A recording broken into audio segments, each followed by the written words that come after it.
Good morning. The Finance Committee meeting is called to order at 10:31 a.m. on Wednesday, July 19th. I believe all members are present, that being Alderwoman Sheila Finlayson remotely. Hi, Sheila, wherever you are. Is she there? Can she hear us? Nod your head. Can't hear. Okay. Oh, okay. Not hearing. Not hearing. And Alderwoman O'Neill to my left. Present. Present.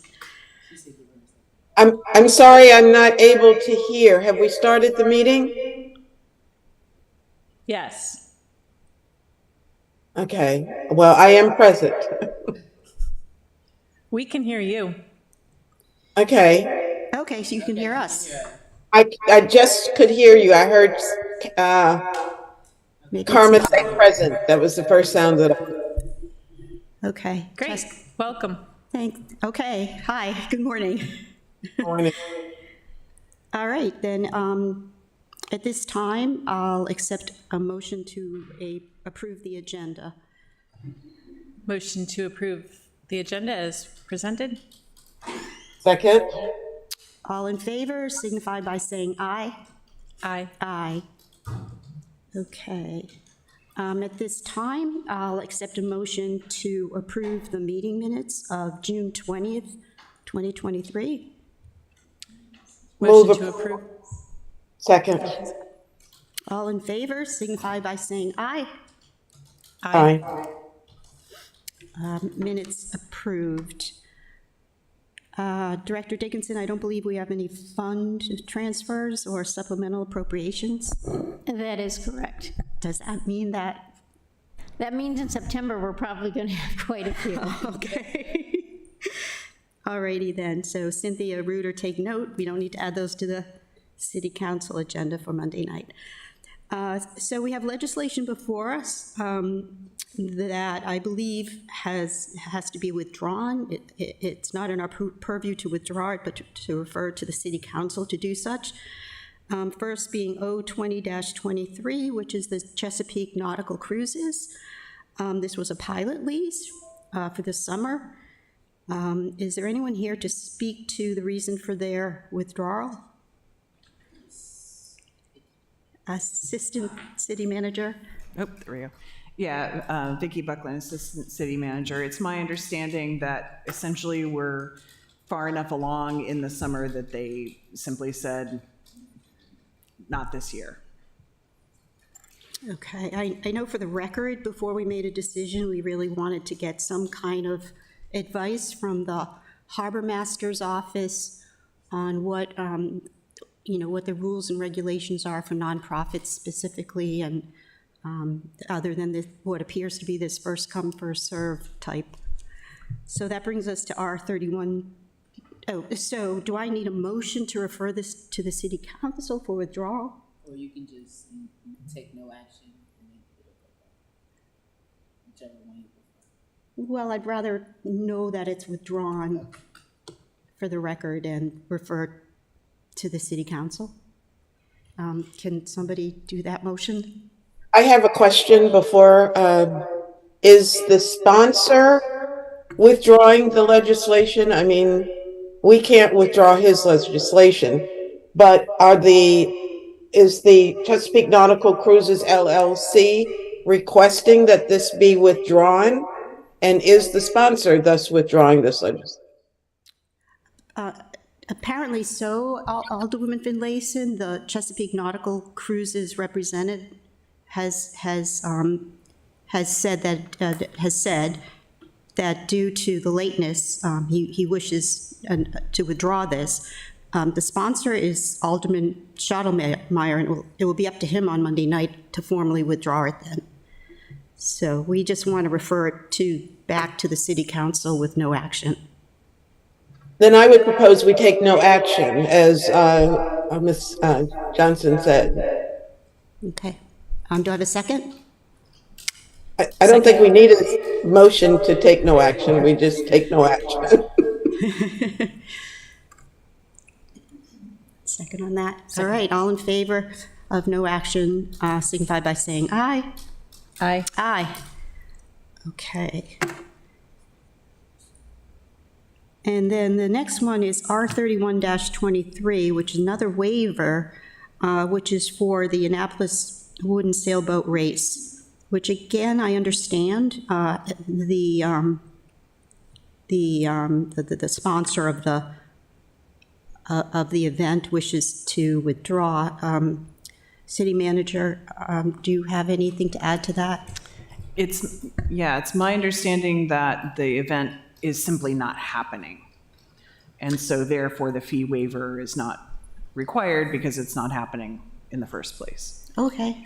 I understood that the rendezvous was not happening, but the race was still happening. But they decided not to do the rendezvous.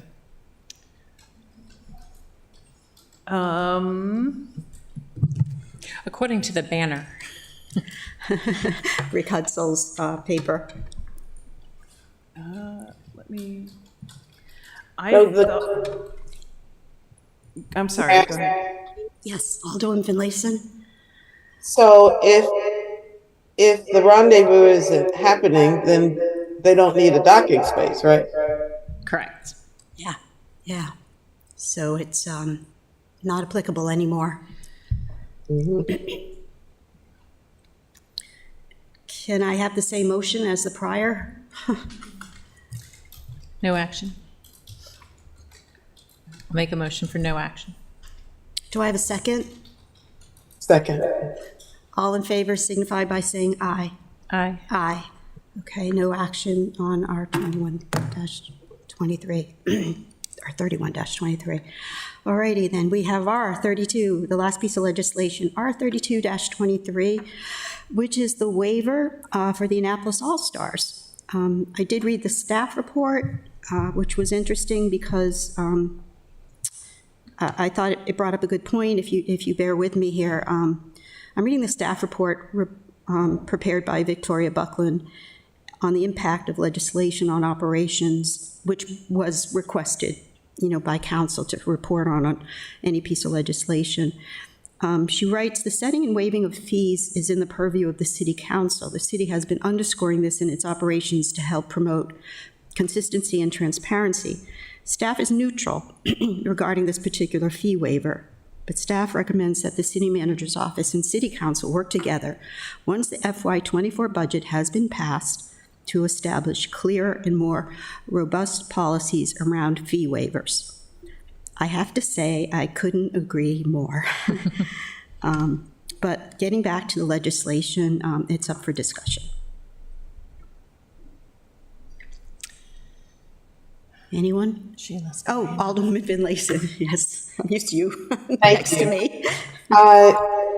The comments made in the staff report are, and if you would go back to previous budgets, we have the same discussion, and nothing has been put in place. We have any number of requests coming before us every year, and we don't have a policy. I contend that that's not relevant to this piece of legislation.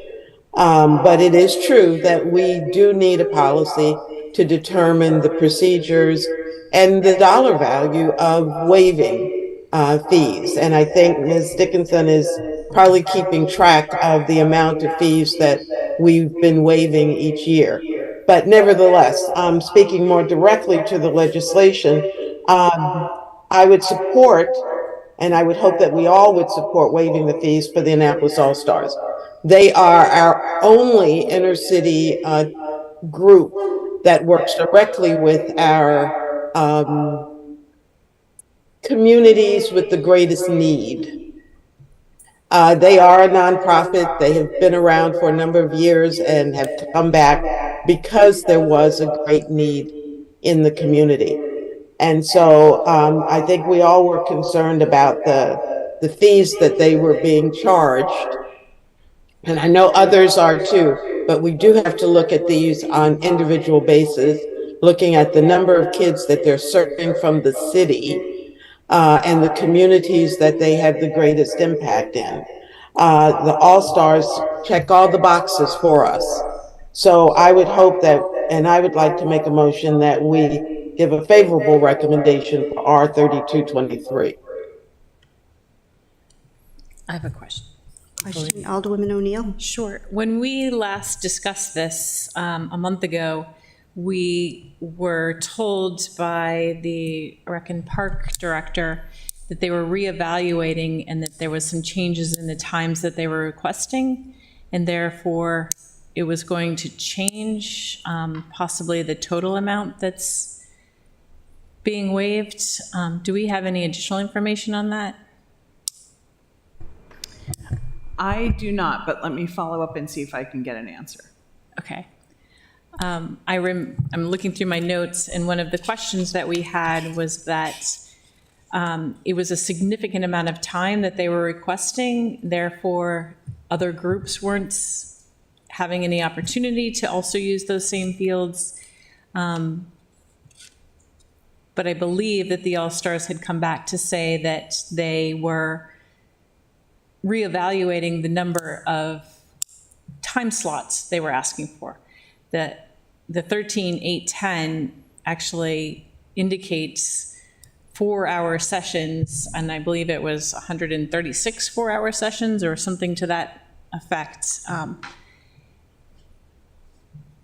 So my question would be, in waiving fees, if they're not utilizing all of those time slots, but they have the space reserved, it's not allowing any other group to come in to possibly use them. And I know that the fields are at a premium. There are lots of groups trying to get fields. I spoke with the Annapolis Soccer Club, and they were also trying to get fields, but were told that there was no fields available.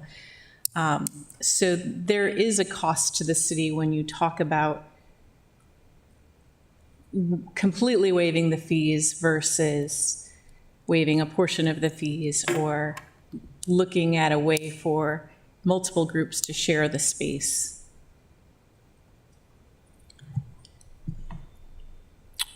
Is anyone able to speak to that?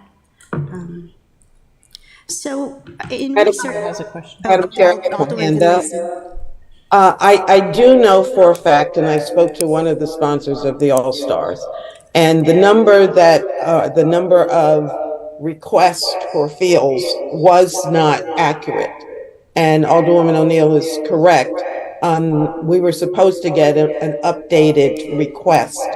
I think they only need the fields like 4 times for their games.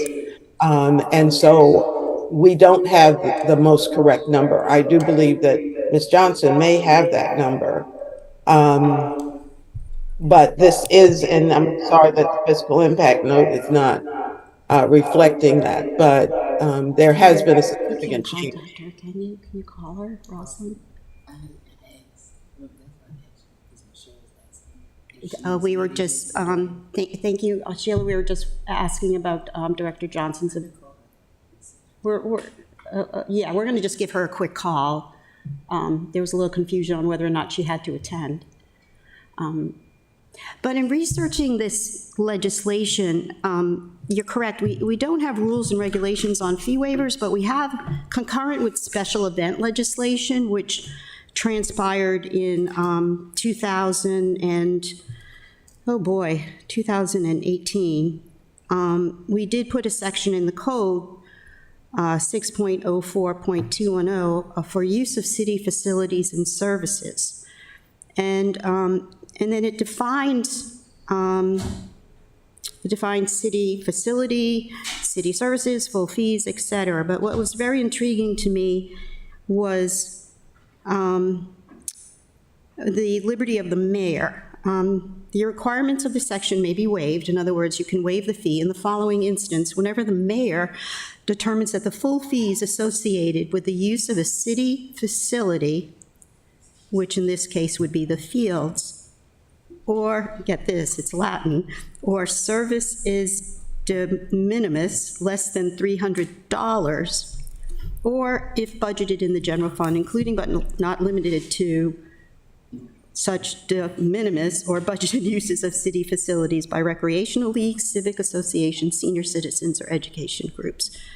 Not knowing Latin, but that tells me that we can definitely waive if it's $300 or less. It says here in the code, but we don't know that number. And then it continues to talk about, parking fees, which we waive a lot, and parades, et cetera. But it is, it definitely does need some more editing, I guess is the word. Is that the way you understand that code, Vicki? Did I stump you? Madam Chair, Yes.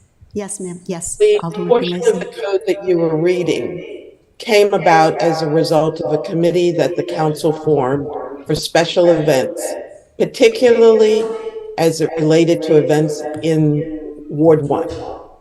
Okay? So it did not, and Joe Budge was Alderman Budge, and I think Alderman Arnett were both members of that committee that came up with the types of events that could be housed on city property.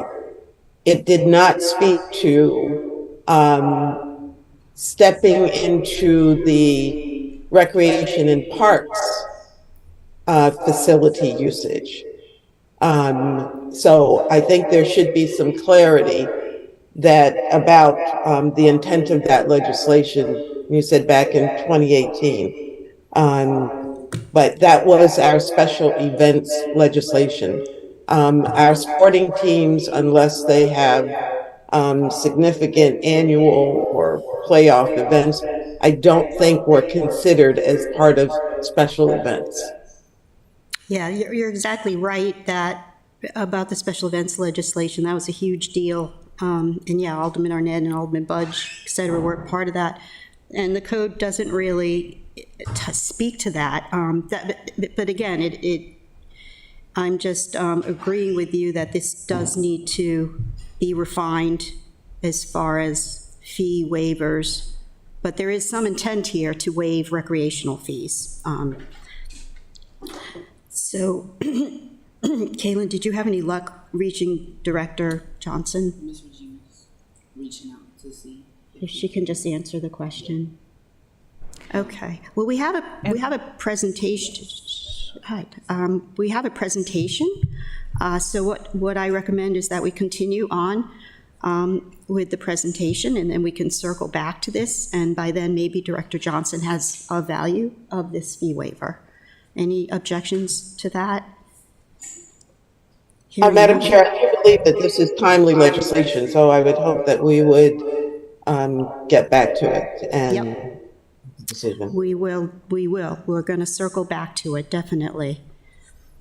Well, we have the Finance Department update first by Director Dickinson, if you're ready to do that, and then we'll go to the comprehensive plan presentation specific to finance. Okay. All right, so I'll just touch on some of the things that we've been working on lately. You're going to have a bond ordinance presented at the next meeting, introduced, that will be finalized and voted on in September when you resume your meetings. This gives the city the authority to borrow debt for the construction of a capital projects. And the office is really busy with our year-end financial statement and closing process, working with the auditors. They've been on site already, done some planning, and we're gathering information for their testing. We are in the process of interviewing and trying to fill our final 2 vacancies, so there's an end in sight for the vacancies. Could you reiterate what those 2 vacancies are? The senior buyer in the purchasing office, and we have an accountant position that's vacant. We've been filling that with a temp for a while, so it's not like we're down a person, but we're getting ready to make a permanent interview process and appointment for that. And as discussed at the audit committee, that position will rectify. No, this is one of our Okay. regular accountants. Okay. Okay, so the next thing on my list to talk about was. Oh, okay. We do have positions that, one was granted last year, the grants administrator. There was, and this year I asked for a senior accountant in charge of accounts receivable.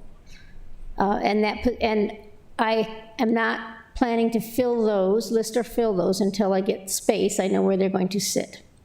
However, the first one will be the senior accountant in charge of accounts receivable. And the reason that I wanted that position is because there's no one person at a higher level in my office that monitors not only the lease agreements and other billing agreements we have, but the revenue flows from the short-term rentals and other agreements that we have to make sure that we are monitoring and collecting everything, and that the amounts we're getting are correct. So I feel that a higher level accounting position will help accomplish that. And it's something I think has been missing in the office. Right, that was what we discussed at the audit. At the audit committee, we had a pretty robust discussion about the market house lease situation and the performance rent, and I don't know if you want to go into any more details on that at this time. I'll ask my colleagues if they want an update or not on what was discussed at audit regarding the Market House. Would you like an update from Director Dickinson on the Market House? I watched it. She watched it, okay? She did her homework. Okay. And I'll be glad to give you an update even at any time about when we've finally collected all of the amounts. facts. We had a couple things that were hanging out there still. And they're going to have their accountant compile financial statements, which is going to take a little bit longer. So I'll At their- update you as we get that At their information. expense. Yeah. I'd also like to welcome City Attorney Michael Lyles to the meeting. His last one.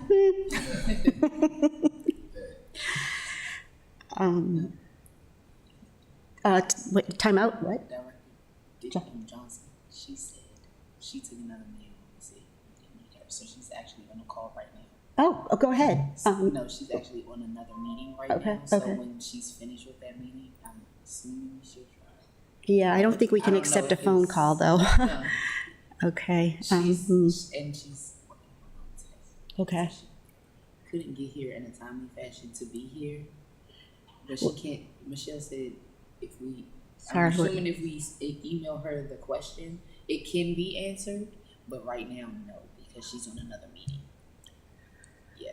I'm sorry, I'm not hearing what's going on. Is that a response from Ms. Johnson? Yes, she is on another meeting. So when we finish with the other business at hand, will she be able to join us?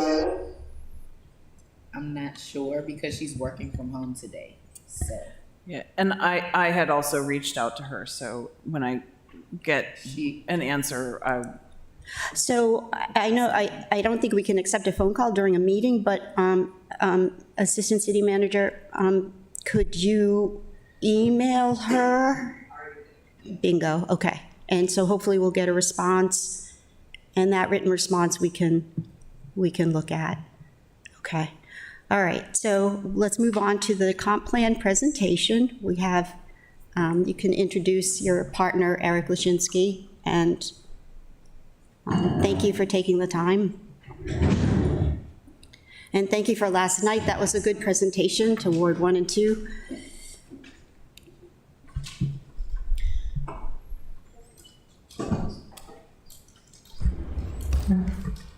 Thank you. Yeah.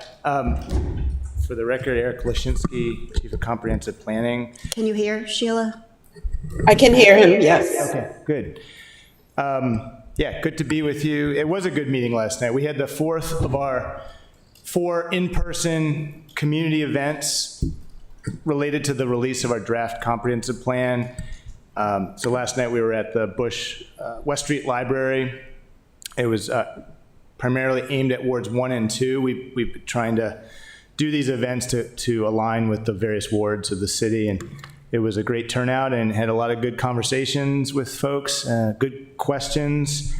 So I hope people came away a bit more clear on what's in this comprehensive plan and what some of the approaches are. But we're in a 90-day public comment period, so this presentation is part of our effort to share content from the comprehensive plan related to specific areas of focus. We've been trying to go to all of the city council committees, and we've already been to environmental matters, and transportation.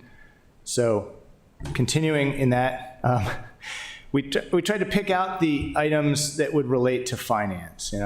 I did want to introduce Elad Nichols-Kaufman is our summer intern from St. John's College, who's been assisting with our rollout.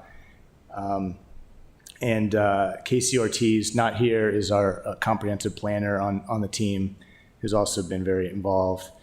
But finance is, I would say, threaded throughout the comprehensive plan, but not explicit. And so I wanted to highlight some of the ways that we're addressing finance. And by finance, the way we're interpreting that is, how can the city continue to provide the level of services that we currently provide to residents? How can we enhance those services? How can we be financially solvent? What kind of things can the city do to increase our revenues? So there are recommendations throughout the plan for those types of questions. And we started the process with a fiscal impact study. You can find it in the appendices. I'm showing the table of contents here. On the right side, the appendices, it's Appendix C. There's a link to that on the project website, AnnapolisHead2040.com. And folks can go if anybody is watching at home. And I'm happy to share this with council members. I mean, this was done a couple of years ago, so it's in some ways, there's value in updating it periodically, but I do not feel that the circumstances of the city have changed so dramatically that the fiscal impact study is out of date. I mean, it looks at our projected growth, household growth, projected income, revenues from taxes and other sources, and it looks at whether we're able to provide the same level of service or better in the coming years. And it found that we could do that. And I'm not going to go into great detail about it, but that's one of the things we use to evaluate how the city can expect to advance, its goals. And so in terms of the structure of the comp plan, I'm going to just go through very lightly some of the themes in these chapters that address finance issues. And I would say I have to just start by talking about equity and this.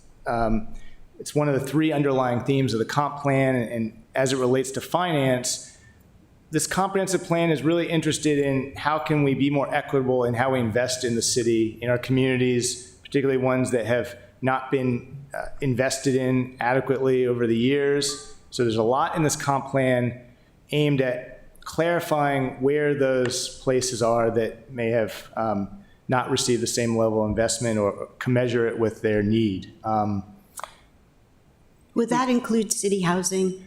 Yeah. More yes, specific? Absolutely. PACA properties? Yeah, yes, Okay. absolutely. I Thank mean, when you go into the second chapter, the demographic trends, one of the first things you'll see is this emphasis on social vulnerability, and almost all, I would say all of the public housing communities fall within the highest social vulnerability areas of the city. The darker areas on this map represent areas of high social vulnerability, and that's based on CDC's matrix, social vulnerability matrix, socioeconomic status, household type and transportation options, household composition, disability status, age, minority status, language status. Yeah, I mean, we use this kind of data under a lot of our other maps in the plan to kind of show where we could improve our investments. And I think there's an encompassing strategy in this plan that says, well, if we invest in these high need areas, there'll be a range of benefits that will happen, public safety, improved chance of success, access to opportunities, et cetera. So in the first section of the comprehensive plan, the thriving city, we cover municipal growth, land use, housing. Within municipal growth, I want to say that we talk about what growth means, and it obviously has financial implications. There's value, there's returns that come from growth to the city. We're able to do things, provide services and benefits that we might not be able to today. There's costs as well. We are interested in a kind of, when it comes to growth, we're talking about population growth, but also development, businesses that grow, move to the city. And the kind of development we're interested in seeing is the kind that can add value to the property we have in the city. We had a community meeting on Monday night in the Parole area at the Mount Olive Community Life Center. And one of the comments we received was this feeling that what we were proposing was going to diminish property values in this comprehensive plan. And I had to kind of correct the record with that because it couldn't be farther from the truth. I would say every goal and recommended action in this comprehensive plan is aimed at maintaining or increasing the value of property in the city. And because we rely on property tax, frankly, heavily to provide city services, improve those city services. We have constant requests to improve our level of service, and we can't do that unless we have revenue to do that, and so we're constantly looking for ways to do that. So the type of development that we want to see is the kind that increases economic value. This image, Annapolis Street in West Annapolis, is sort of one example. You replace an existing building with something that fits well into the community, that now has a restaurant on the ground floor, 4 apartments above. We don't know, I personally do not know what the exact tax revenue of this project will be in the coming year, but I would bet that it will be far more than what was there before. And that's just based on the uses that are in that building now. Hey, Eric, yeah. in tandem with evaluation of property values, just so the left hand knows what the right hand is doing, I call attention to Brooke Schottlemeyer's study called, refresh my memory. The land and infrastructure valuation study. Yeah, that. So you're working with that data, or We're going to be, we have not kicked off that project yet, but we will probably in the next month. Okay. We might wait till September just for schedule purposes, but it's basically primed to kick off. And I'm glad you brought that up. I think it's going to tell us a lot. It's going to confirm a lot of what I think we already know, but where our most valuable properties are and why is that? And I think it's going to say, well, when we have multiple uses on a site, there's potential for more revenue. And I mean, of course, those uses have to be compatible with the adjacent community, but it's going to tell us a lot of interesting data about the kind of development patterns that yield different kinds of returns. And it'll tell us what kind of development has less cost to the city, in terms of infrastructure costs. So I'm really excited about that study. And yeah, the Finance Committee supported that in our review of the budget, that we really want to make sure that that's utilized. Appreciate you saying that. So yeah, the development pattern of the city is really something we spent a lot of time in this comprehensive plan talking about. You can, in our future land use map, which in the land use chapter is kind of the central exhibit, one of the key things is we're highlighting environmental areas to a degree we haven't in the past, and that's primarily because most of these are not developable, but yet they add value to property. The fact that somebody lives next to an environmental asset or a park adds value to their property, and we want to be deliberate and mindful of that value and protect it. So that's the main reason for the larger amount of green on this map. A lot of these green areas in the past were sort of embedded within other types of land use designations. So, for example, if they were within a residential area, you may have not seen them because they were part of that residential area, but we pulled them out so they're more visible now, and The red areas are also relevant to finance because those are areas that we're saying would be best as mixed use development. And that's a pretty broad area. It's not specific to one kind of development or one kind of density or size of development. It simply says that where we have a red shaded property parcel, there's value in providing some flexibility on what can happen there, whether it's retail or housing, combination, some kind of institutional space, for an organization or office. And obviously, any of that mixed-use development would have to be compatible with adjacent communities. So that's a question we get a lot as we've been rolling this out. I mean, like similarly, we don't draw a distinction within our residential areas between what is single family and what is a multifamily, residential area. It's most important to say these are residential areas, these are mixed use areas. And what I anticipate the next step being, if we can adopt a comprehensive plan at some point, this comprehensive plan, we would want to look at zoning changes that help us to better implement some of these ideas. And that's going to be a process, that'll be a separate process. What I anticipate is the mixed use areas would be sorted in a way that certain types of mixed use would be appropriate in this area, certain types of mixed use would be, and we would develop the guidelines for that. The comprehensive plan does provide sort of a glimpse of what kind of performance standards we might want to have to ensure the highest quality new development.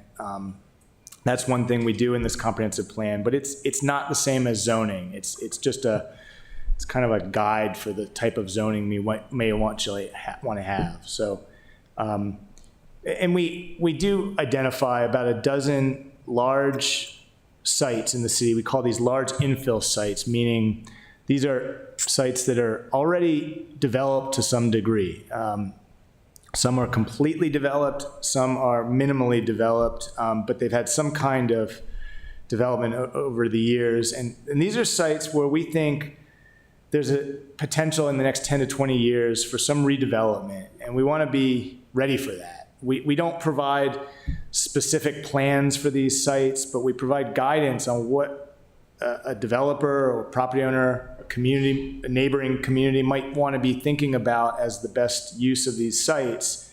And the reason being, I mean, a lot of these sites could be providing more value to the city, and not just economically. It might be environmental value. A lot of our aging shopping centers are not treating stormwater as they should be. They're just old, kind of grandfathered sites.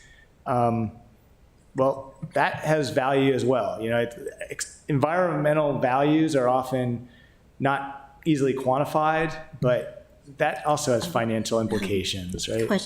Question, you concerned me when you said grandfathered sites. Are they grandfathered environmentally? Because your argument is if we're doing redevelopment Right. in a quasi-developed area already, our new environmental controls are very stringent. You're Lack of a better right. word, but so things would be better. You're absolutely, sorry, Okay, so they're that's a not great clarification.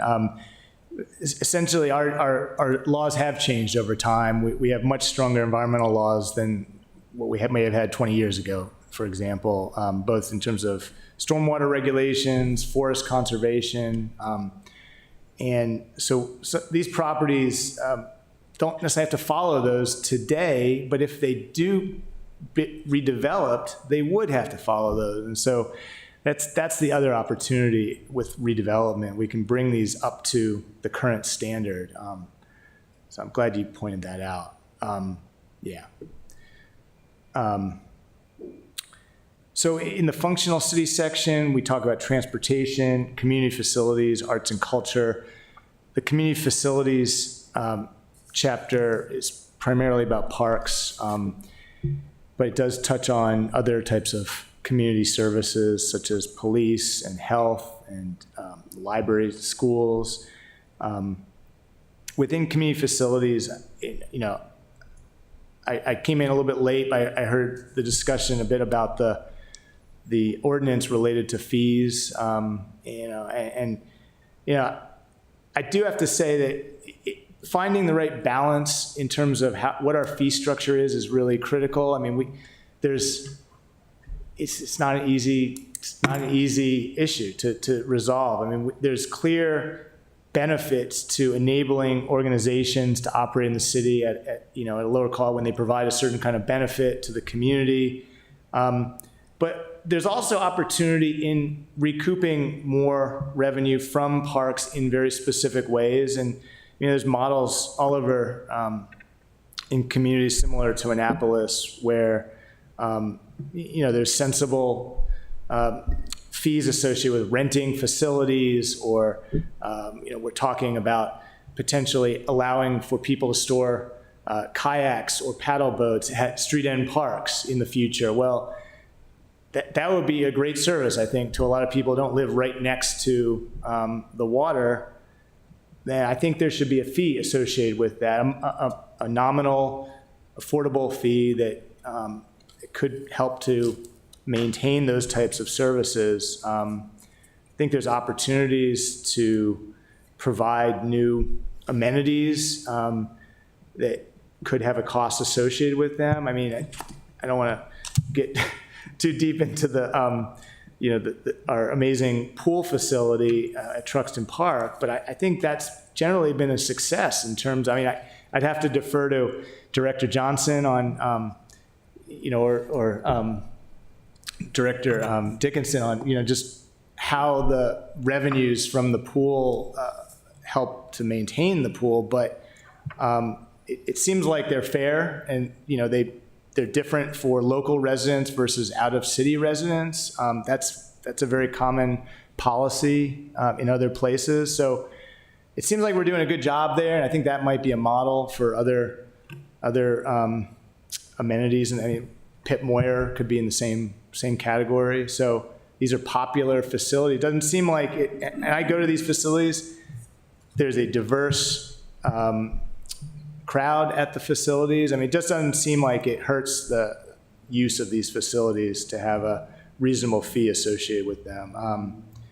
So, I continue to have conversations with our Rec and Park staff about opportunities to recoup some of the costs of maintaining and providing better services. I mean, I think we are going to be doing a citywide recreation parks master plan very soon. I'll be assisting the Recreation and Parks Department with that. And I think there's going to be opportunities to highlight in greater detail where our Rec and Parks Department could find additional revenue. It's just something a lot of places are already doing really well, and it's just a huge opportunity, I think. So that's kind of, I'm just kind of first highlighting our park system and access to our park system, but then with our water access, we're trying to be mindful of how to balance providing better access to the water and then, how to maintain those places. Finally, in the adaptive city section, we talk about environmental sustainability and water resources. And clearly, we're going to be spending more money on protecting the city from climate change impacts. And I think our efforts at City Dock are a huge example of that. I don't know that there'll be a similarly sized project in the near future, but we're going to be probably making improvements in other parts of the city to protect property. And I think the fact that we have our climate, our resilience authority for the Anne Arundel County and Annapolis is a huge step in helping to find additional funding and revenue. So that's going to be a huge asset for us. But I think we're going to have to be looking creatively at other strategies to fund projects. I think, having been involved with a number of departments who are seeking federal funding through different programs for resilience initiatives, I think we have a great team here to seek out federal funding. So we're going to have to continue doing that. But that's part of finance as well, and understanding what the long-term costs will be, I think, it was easy to, well, no, I shouldn't say it's easy, but I think that understanding the consequence at the city dock of that flooding regularly and the way that hurts businesses and tourism, and I think it's fairly straightforward. And I think when we look at other parts of the city, we're going to be looking at other types of properties, and so the equation is going to be a little bit different, but we're going to have to do the same kind of analysis, I think, with Eastport, for example, which is probably the second most vulnerable part of the city to climate change impacts from sea level rise, and storm surge. So we have that analysis in the comprehensive plan. We have to we've gotten some comments about clarifying these maps a little bit better, what they are telling us, but these maps come from the Office of Emergency Management's flood plan. And then I think this is it. The last thing I just want to highlight is we spend a lot of time in the environmental sustainability chapter on tree canopy. And that's because the values that a robust urban tree canopy provides the city are immense. And we have a diagram here in the lower left that talks about from one tree, a healthy urban tree, we're going to get cleaner air, we're going to get energy conservation, stormwater runoff reduction, polluted stormwater runoff, protecting biodiversity,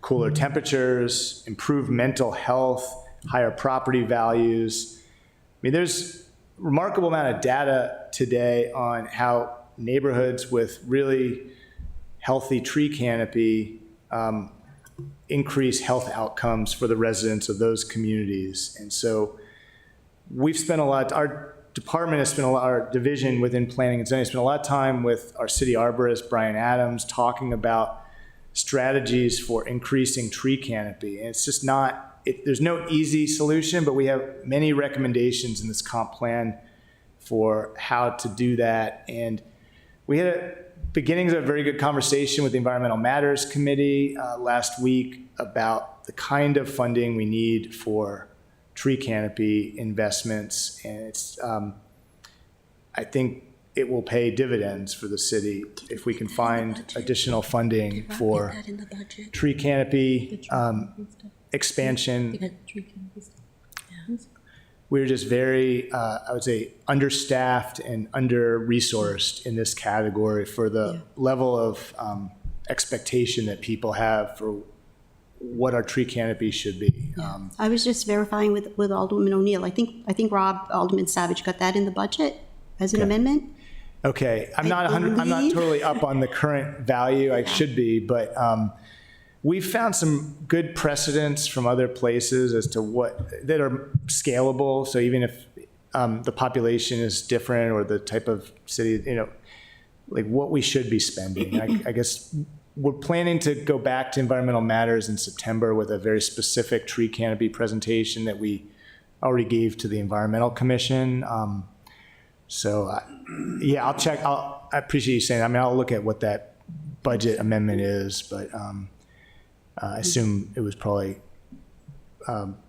came somewhat from Brian Adams, but in terms of what he thinks is necessary. But we've done a pretty fine-grained analysis of where we can plant new trees in the city, and a lot of it is through partnerships with homeowners associations, institutional partners such as the school, public schools, and housing authority. So those are the kind of programs that we're going to be doing in the future, and they're very labor intensive. I mean, to kind of coordinate with all these different entities and ensure maintenance. That's part of why the cost is. Planting a simple tree, it seems kind of straightforward, but then it just becomes a much more complicated issue. So that's the extent of the presentation for today. I'm happy to answer any questions. Questions? Alderman Finlayson. Oops, there you go. What happened? Here you are. juggling between using my mouse and using my finger. Thank you, Madam Chair. Mr. Lashinsky, you mentioned the fiscal impact study.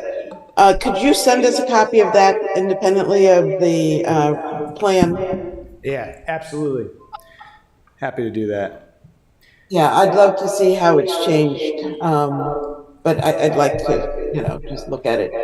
Secondly, will we have it, first of all, thank you for sending me the notice. I did send it out to Ward 4 residents, and I hope some of them were able to join the meeting at Mount Olive last week. Do you have the comments from all of the meetings that you could share with us? And if so, was there a common thread of concern or jubilation about the report? We sort of pivoted with our events. So after the first two meetings, maybe I don't need to face you. I don't know if you're seeing the back of my No, head. just straight ahead. That's fine. You don't have to turn around. Okay. I should be on the screen in the corner in the front. I'm not? No, but Right, oh. Okay, never mind. Doesn't matter.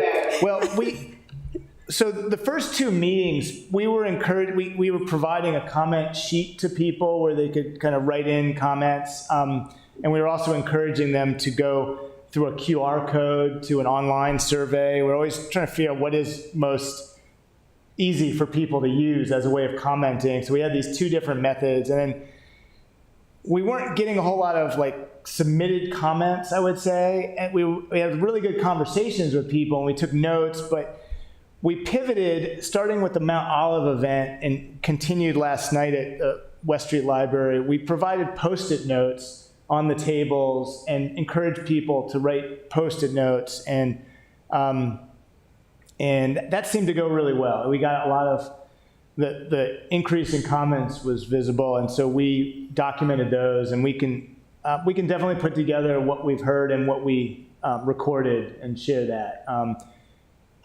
I don't know that I don't think there's a common thread across the four meetings. I think folks that we spoke to and the comments that I saw, in many cases, are very localized concerns to where somebody lives and their immediate context. I think in general, there's I would say a common misconception is that when we talk about future land use in the comprehensive plan, that we're talking about zoning, and we're not talking about zoning. It's we would still need to change our zoning to implement many of the future land use recommendations. So there's also a perception that by identifying something as mixed use, that it's implying a high density, some kind of mega development, and that's really couldn't be farther from the truth. I mean, what I've been trying to correct the record on is that mixed use is a really broad spectrum of development. In the comprehensive plan draft, we have a couple pages that show examples of existing mixed use. I mean, it ranges from very small scale, the bakery on Chesapeake Avenue that has an office above, and I think it maybe has an apartment above as well. There's the live-work units on Skipper's Lane in your ward. There's, I forget the other examples that we highlight, but much of downtown is obviously mixed use. Maryland Avenue, I think, is one of the examples we show, and Main Street. So I think that what I've been trying to reinforce whenever that question comes up is that any kind of mixed use development that happens, it's not going to be an immediate thing. I mean, we need to, it's going to be like any project in the city. It's going to move at a glacial pace. Things just don't happen overnight here, and communities will continue to be engaged in any development project. So, but really, in a lot of cases, zoning changes will need to happen to unlock some of the opportunities with these sites, I think. So that's, I guess. Well, thank you. I'm glad you moved to the sticky notes because especially older populations are not as attuned or adept with QR codes and all of that. So I'm glad you gave them another opportunity to simply write out messages to you. And so, that was great. Skipper Lane, you mentioned, live work units. Out of probably the dozen units there, 3 or 4 are actually businesses on the first level. So how do we continue to promote that model when they have, is it that they haven't caught on? Does it take more than 10 years? Or, how are we encouraged to use that model when what we see, at least in my ward and some of the others, it hasn't caught on? It may be a benefit for the person who's buying the unit, because they get a total tax write-off on one floor of their homes.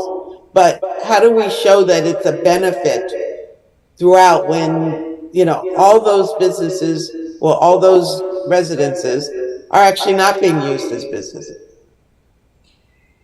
Yeah, I'm not sure that model of development is going to be appropriate in every part of the city. I think that, I wasn't here when the Village Greens project happened, and so I'm kind of coming in late to sort of what the original idea was and why it was proposed and what the success rate of it is. But I think there's probably certain parts of the city where it makes more sense than others. I mean, I think in our arts entertainment district, for example, there might be more opportunity there, or there's already tax incentives in place within that district for live work type scenarios. So I certainly wouldn't want to say it's that kind of mixed use as a model for everywhere. And I think you're right to. We should look at whether it's successful and whether we're doing enough to promote it. I think I don't know that we are promoting it at all. I just don't know. But I think that there's a whole range of other types of mixed use that might be more viable. I think. Well, during its inception, we thought it was a great model. And all of the units sold, so it's not like they're sitting vacant. They're just not being utilized as businesses. So it's not attracting, folks to the Forest Drive corridor. I mean, there are a few businesses in there, the Braid Boss and the Yarn Lady, who are doing exceptionally well. And I guess the tax guy at the other end of the building. But everybody else, I'm not sure.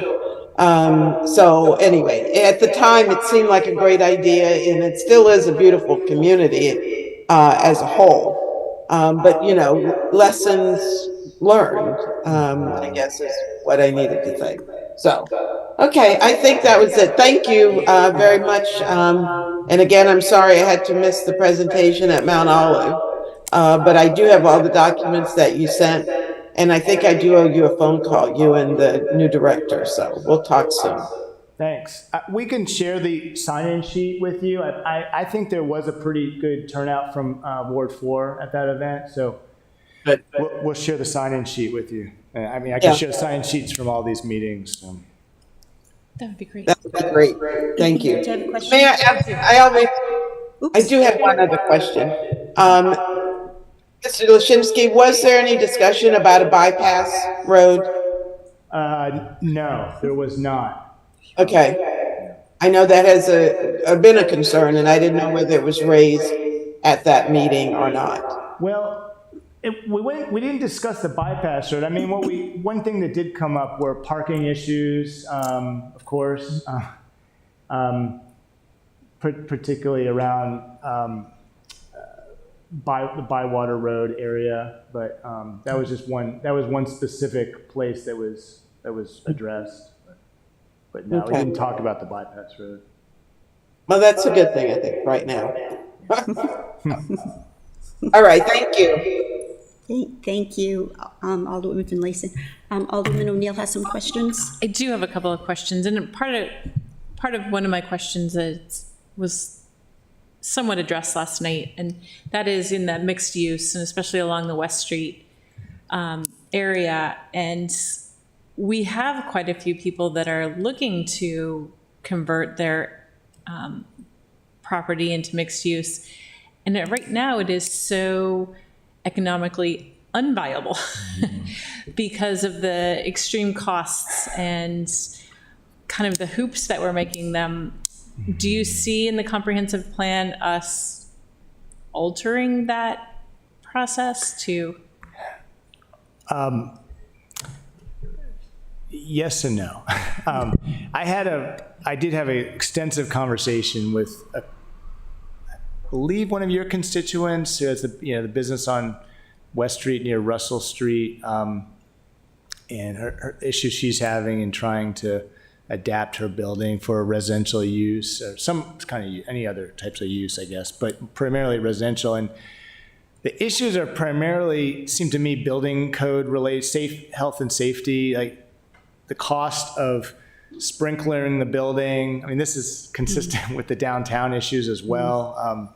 Maybe more extreme costs for downtown, but I'm not in a position to change our safety code, I don't, frankly, we don't have anything in the comp plan that addresses changing that. I mean, it's really I would say, something that we don't want to adjust to compromise safety. But I think that the issue might be, well, is there anything the city can do to make it easier to make those investments? I mean, is there a loan fund or something like that? I mean, those are maybe opportunities that are worthwhile comments for the comprehensive plan. I believe when we did the Inner West Street improvements many years ago, the idea was you invest in the infrastructure so that then private investment will follow. And I think it's been pretty successful. Whether we would do something like that for in extending West Street, I think that's a question to ask about. It typically there has to be understanding that there's a larger vision for what that area should be. And I could see us in our rezoning really prioritizing that stretch of West Street as well. We have, I would say, a few communities in the city that have come to our department with a very specific desire to change the zoning to encourage mixed use. And that is one of those communities. The Germantown Homewood community seems to be very much in agreement that they want to have that mixed use zoning, but in a way that protects the character of the four square houses, that some of which are still there. And so I would say when we do our rezoning, I mean, that's going to be one specific focus area. And within that, we could identify an opportunity to do this kind of a more broad streetscape redevelopment, but it's not going to happen, anytime soon, I would say, unfortunately. So I don't have an easy answer for the cost of making some of these building updates for safety reasons. It's just, unfortunately, not an easy fix, I don't think. Right. So. Yeah, interesting. Yeah. And then my second question is probably more personal than necessary, but in the infill map that you talk about, and under WNAV site, it says the predominant use of this site should be housing affordable to household incomes. Right. Whose opinion is that? That's why I said it was personal. I would say that is a planning and zoning department opinion, and the fact that we have some pretty extreme housing cost issues in the city, and it's our middle income population that is squeezed primarily, more so than our lower income or higher income populations. And when you have a site like that, that is close to existing residential areas and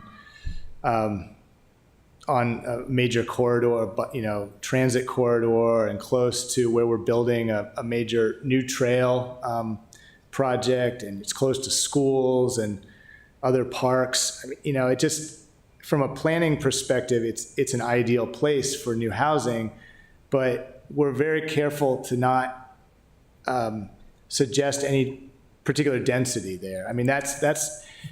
I've also been saying that a lot, that this large infill site recommendations, we're not getting into questions of what is the appropriate density. I think that question has to be answered with a much more focused conversation about that site that looks at the challenges of access to that site. Admiral Drive is, of course, a very busy corridor that is somewhat hazardous, frankly, currently. And, there's other constraints with that site.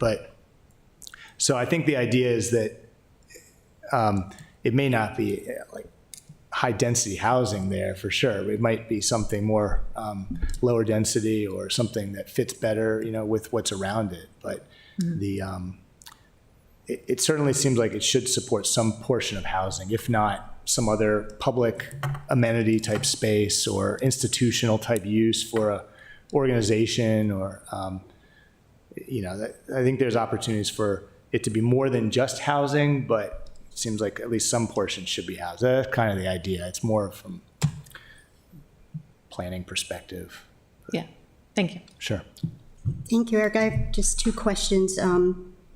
The first one is I should know the answer to, but I know a lot of my residents who couldn't make it last night, et cetera, they were asking for, whether they were taped or et cetera, et cetera. We're not doing that. Unfortunately, they weren't taped.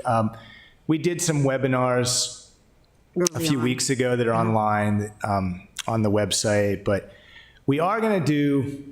we're looking at doing 2 more in-person meetings. One is just a general citywide event at Pip Moyer in early September. Okay. And we will be doing a virtual version, but we'll be probably streaming that. Although I haven't discussed that with the TV studio yet, but that's the intent, to sort of make sure anybody who wants to watch it can watch it if they can't get there.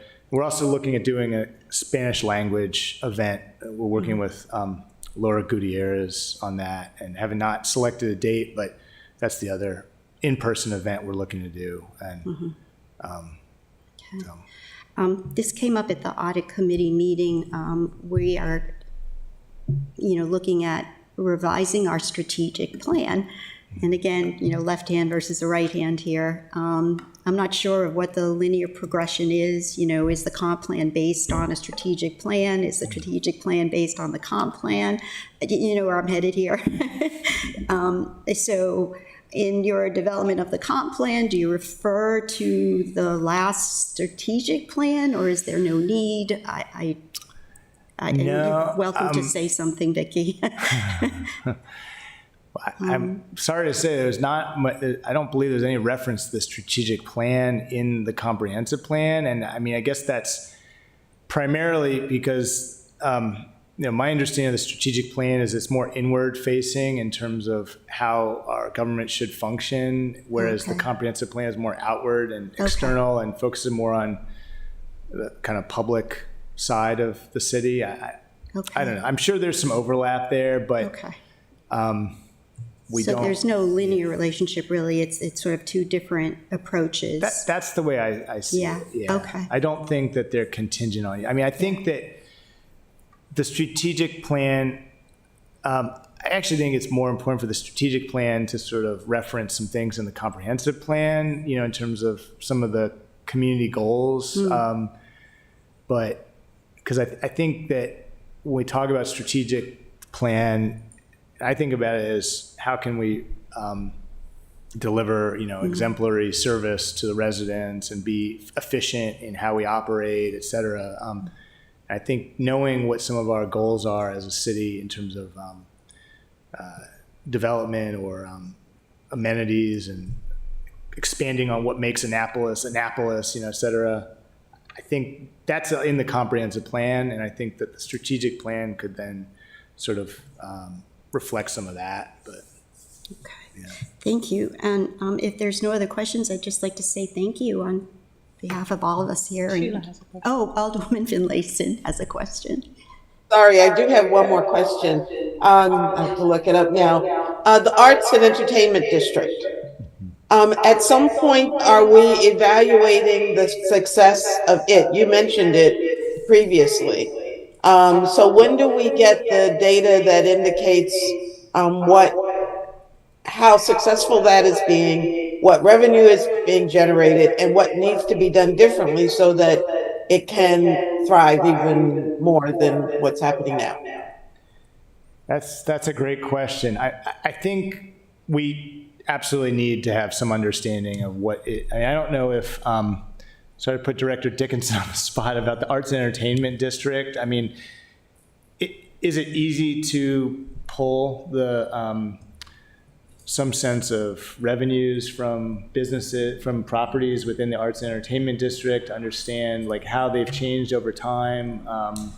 Because I think, in our coverage of that, in that arts and culture chapter, we do acknowledge that we don't have enough data to really assess its success. We can say, like, anecdotally, that there is a huge amount. There are a lot of people that come to the city for arts and cultural activities, and they, in turn, impact our economy pretty significantly. But we don't have a lot of the data on how our district is functioning. So, So I'll try to answer a couple pieces on that. One, the use of the property itself would be a clue if there have been new arts and entertainment groups that moved into the properties and are now operating, and I think that would be the state database on the properties could tell us that, and you may have more information in planning and zoning if they've moved in and had to have permitting. Excuse me. So the other thing is we could look at the detail behind the admission and amusement taxes. Some of those organizations, if they're nonprofit, may have some exemption there, but a lot of the places like the Ram's Head, they have concerts, they have to collect an admission amusement tax, I believe. So we could look at those patterns over time. We can get that information. We have to ask the state for it. We get the disbursement in a lump sum, and only if we ask for the backup will they send it. Okay, I think my question is more related to individuals who have made accommodations in their homes for artists. That was part of the arts, and that was part of the whole program with creating the Arts and Entertainment District, that individuals who had homes along the corridor of West Street, for example, could accommodate, put in small units within their homes to accommodate artisans. So, I'm not hearing that we have any data to show that that's been, one, used, and two, used significantly to attract the entertainers to that particular district. Well, you bring up a great point. I mean, it's actually been on my mind a lot because we do, we were writing that arts and culture chapter. I mean, it's clear that, to be a cultural city, we have to have people who produce culture and artists here, living here, and it's a very challenging city to live in if you're on a certain lower income or, fixed income. And so the idea of providing more artist housing has come up in discussions, with the Art and Public Places Commission and the Arts District. And I mean, what I could do is have a conversation with Eric Evans, the director of the Arts and Entertainment District, and see if he has any way of, maybe it's a survey, that he has to do some outreach, but to try to get a sense of what exactly is the population of artists that might be within that district. I agree that that's a metric that would be valuable to have and would tell us whether we're actually being successful at at that aspect of the district, but I probably should have that conversation with Eric Evans and just see what's on his mind in terms of capturing some of this data. And because I would expect, we have a recommendation in the plan to expand the arts and entertainment district.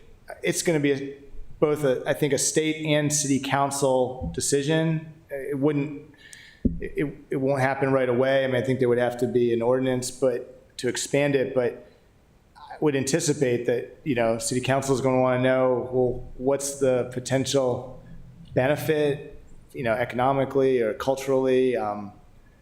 So I think it would behoove the arts and entertainment district to kind of start, if that's the goal, start pulling some of the data that could make the case for that, right? So, I'm happy to advance that discussion. When you speak to Mr. Evans, ask him how they advertise the district to the residents. There are a lot of new homes in the district, particularly on the West Street corridor. And how many of those residents know that they even live, other than the banners and the activities, that how many of them realize that they live in this particular district? So I'd just be interested in knowing if that information is shared with all the new residents, which means it has to kind of be ongoing. Yep. I'm happy to do that. I can do that. Thank you. Sure. I am finished. Thank you, Madam Chair. Thank you. Thank you, Alderman Finlayson, for bringing that up, because I have a question on how that interfaces with the Main Street program. Will that take less than 2 minutes to answer? I mean, because I've heard, I've had requests to increase the area of the Main Street program to continue up West Street for some other advantages. And what is your take on that? Just. To be honest, that's the first time I've heard of an interest in expanding the Main Street program. This is a few businesses that have come to Sarah Elfreth, et cetera. Okay. Yeah. Okay. And we don't have a recommendation in the comprehensive plan to expand the Main Street program, primarily because we just hadn't heard of that interest. Whereas with the Arts and Entertainment District, they have been advocating for that for some time. So I guess I would want to confer with Stephen Rice and Eric. Eric would be aware of that. And just try to understand those properties and the legislatively, the last thing I do remember with the support of my colleagues is that we did write legislation for a tax credit if they were doing renovation, on their upper floor to accommodate an artist studio, et cetera. And that was specifically for some properties. Unfortunately, it didn't pan out for this one property where what is it called? Prism? Oh, yeah. He wanted to Circle Creative. He wanted to Westgate do something on the upper floors. It's hard, like as we spoke before, I'm sure Alderman O'Neill experiences is that, the fabric of these buildings, it makes it really hard to be, conducive to, all the egress requirements and all that. So they really get stuck, on sprinkler issues, et cetera. So anyways. Yes. May I ask, I thought there was an initiative to merge the two. So are you saying that they are not merged? And maybe Mr. Evans can explain what the status of that is, because the districts do overlap. And so I don't know whether it's the state standards. I know it is the state standards for the Arts and Entertainment District. I think for the Main Street program, but I thought I had heard that they were merging. So anyway, that's another question for Mr. Evans. Yeah, we'll have to get a handle on It's a good question. I could see the value in merging them. I mean, I know they're two different state programs, but I think they're both administered by the Department of Commerce at the state. And I think you could probably easily make the case for the downtown, the Main Street area being an arts entertainment area as well. I mean, I don't. Entertainment. Okay. But that's but we do have a recommendation in the comprehensive plan to think about opportunities for dedicated artist housing. There's a number of very successful initiatives in Baltimore and Washington, D.C. That are essentially affordable housing developments for artists. I mean, that's what they are, and they're purpose-built, and they provide studio space. And I think as Annapolis wants to continue to attract artists, I think that's going to be a model that we would want to look at. Alrighty then. Okay. That's it. All right. Well, thank you again, Eric. That was a good discussion, don't you think? It was. I would just acknowledge, coming into it, I always wasn't sure how much we had to talk about in terms of fine, but a lot. It's a lot. Well, yeah, when it comes to money, right? Yeah, when it comes to money. In the lens of finance and revenue, yeah. Yeah. So great. Thank you so much. Sure. So we can circle back to the fee waiver. I can do that. So that is resolution R32-23, Assistant City Manager. Yeah, I did end up hearing back from Roz. They actually had asked for additional days. So they have revised the fee total that the waiver would cover. The new total is $16,320. And I've asked for the backup just so that so that I have the information about exactly what that covers. But that was the total amount, which was the main. What's going on now? Are they using the fields? I would think, right? They plan to start using them in August, August, okay, we're at the end of July. football practice. Okay. That's $2,500 more than what they had originally been asking. I think I'm confused because I spoke to the sponsor. It's been a few weeks, I'm sure, and she said they would not need the fields as frequently as was assumed initially. So I am totally bewildered as to why the increase in the cost. I understood that they were only needing to use them for their actual games because they have access to another field for their practices. That is not my understanding of what the current request is.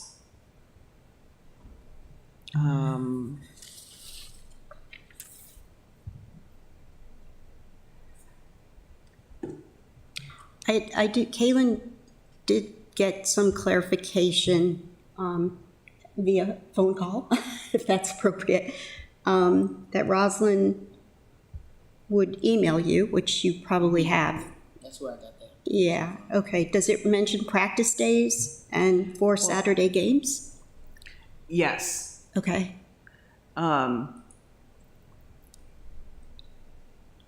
So, yeah, I don't, Alderwoman Finlayson, it sounded like your understanding was that the practice days portion was dropping off, but that doesn't sound like what the current request is that REC has in front of them. So what I'll do is flag that for Roz for some follow-up. When's our next meeting? I think we do need to follow up. My concern, of course, is they begin in August. And I think we only have one opportunity to pass this legislation to impact their use. You know, that's the other idea, is that we just bring this to the council Monday night without action, perhaps. Otherwise we would have to wait to our finance committee meeting in September. That's a thought. That the whole council then can. Your other option potentially would be to alter the language to say up to this amount of a fee waiver. And that value being? Would mean that the fees, that they would have authorization for up to that amount of a fee waiver. And if for some reason they did end up adding days or whatever, At that point, that would not be covered by the waiver. But if they use less, then, Sort of a not to exceed. yeah. So more of a not to exceed amount. Comments, questions, suggestions? Alderman O'Neill. So my suggestion was going to be to make a motion to waive a percentage of the fee, whether it was 50% or 60%, which maybe goes in along lines with Assistant City Manager's suggestion.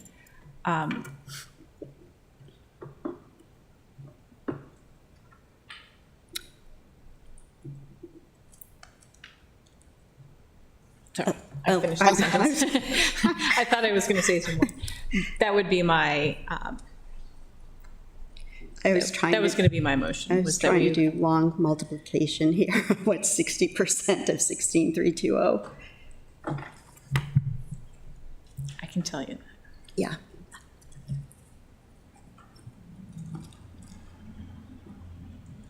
$9,000. Do you want to make a motion to say that, not to exceed 9,000? Then, is that a motion? As in line with what the Assistant City Manager said, to Yes, I would make a motion to waive up to, up to 9,000. Sorry.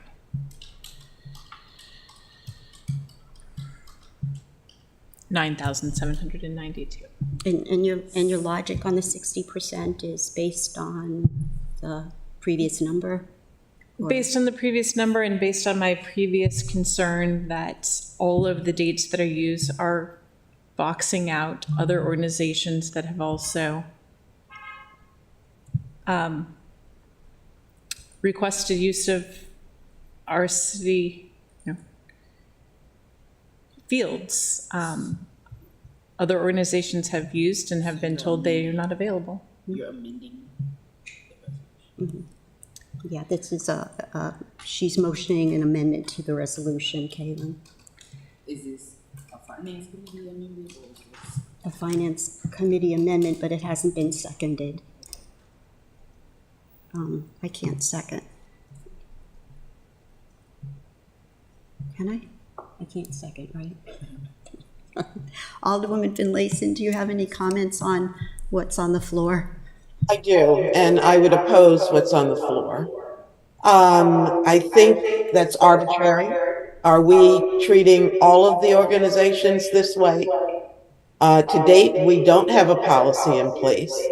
And to change the rules, in essence, in the middle of the game, you're not doing the same thing for all of the other groups. I think there is a terrible misperception that this organization is blocking out other groups when it is to the contrary. You know, soccer has taken over Annapolis, and the football teams can't get a field. You know, that's the reality. So we need to make room for everyone, and making sure that the All-Stars have a place to play for our inner city kids is important. And so we should not treat them differently. You know, the soccer kids aren't getting to pay a portion of their fields for the use, or for the use of their fields. Actually, they don't pay anything. And so I think we need to step back. The mayor has proposed waiving this fee. I like what Miss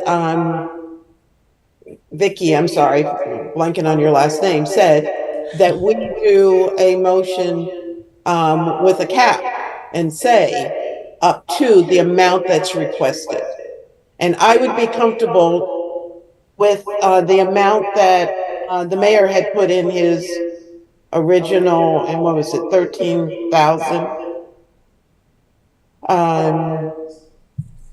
But I would be comfortable saying up to that 13,000. But unless you treat everyone else the same, I think it's inappropriate for us to treat the All-Stars in such a fashion. Okay, so Alderman O'Neill's motion didn't get a second, but Alderman Finlayson, is that a motion for not to exceed the first number presented by the mayor? I don't have that number handy, but what was it? Yes, Madam Chair, that could be my, Sorry, Mike wasn't on, but you heard me, yeah. Not to exceed of 13 something? I'm looking for the exact amount, but it was 13. From the staff report. Excuse me. We have questions here, sorry. We have clarification, Director Dickinson? Yeah, I think you're referring to the number that's in the fiscal